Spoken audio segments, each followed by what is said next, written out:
क्या आप जानते हैं कि महाभारत का चक्रव्यूह इतना खतरनाक क्यों था? चलिए इसके रहस्यों को उजागर करते हैं।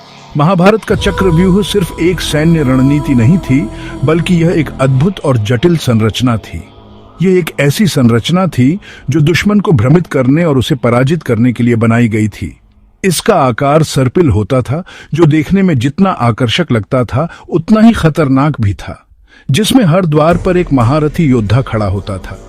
ये योद्धा न केवल शारीरिक रूप से मजबूत होते थे, बल्कि मानसिक रूप से भी तैयार होते थे। चक्रव्यूह के अंदर जाने वाले योद्धा को हर स्तर पर भारी संघर्ष करना पड़ता था।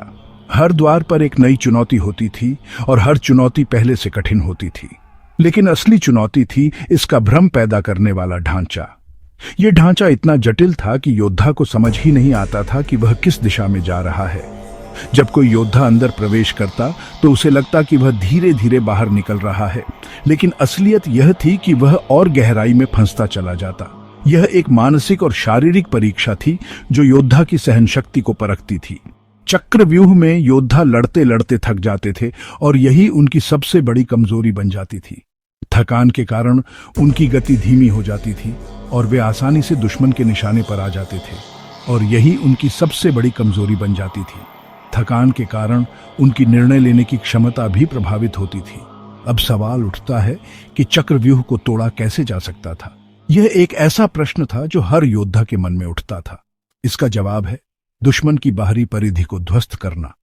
बाहरी परिधि को तोड़ने से चक्रव्यूह की संरचना कमजोर हो जाती थी, यानी जितने ज्यादा द्वार और वहां खड़े योद्धाओं को हराया जाएगा, चक्रव्यूह उतना ही कमजोर होता जाएगा। यह एक सामूहिक प्रयास था जिसमें कई योद्धाओं की भागीदारी होती थी। चक्रव्यूह उतना ही कमजोर होता जाएगा, लेकिन यह काम इतना आसान नहीं था।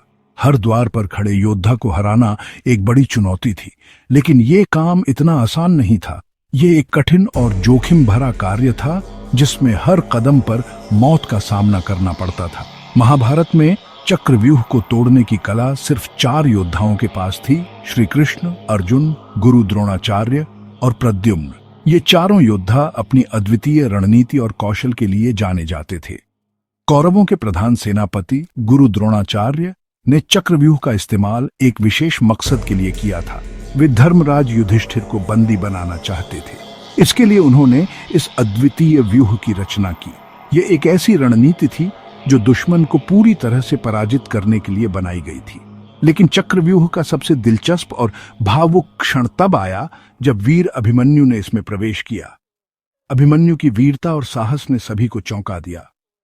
अर्जुन उस समय युद्ध के दूसरे हिस्से में व्यस्त थे और अभिमन्यु ने चक्रव्यूह में घुसने का साहस दिखाया। यह एक ऐसा क्षण था जो महाभारत के इतिहास में अमर हो गया। और अभिमन्यु ने चक्रव्यूह में घुसने का साहस दिखाया, लेकिन दुर्भाग्यवश वह इससे बाहर निकलने का तरीका नहीं जानते थे। यह एक त्रासदी थी जो सभी को हिलाकर रख दी, लेकिन दुर्भाग्यवश वह इससे बाहर निकलने का तरीका नहीं जानते थे। उनकी वीरगति ने महाभारत के इतिहास में एक अमर कथा लिख दी। यह एक ऐसा बलिदान था जो सदियों तक याद रखा जाएगा। उनकी वीरगति ने महाभारत के इतिहास में एक अमर कथा लिख दी। ऐसे ही और रोचक वीडियो के लिए हमारे चैनल को सब्सक्राइब करें।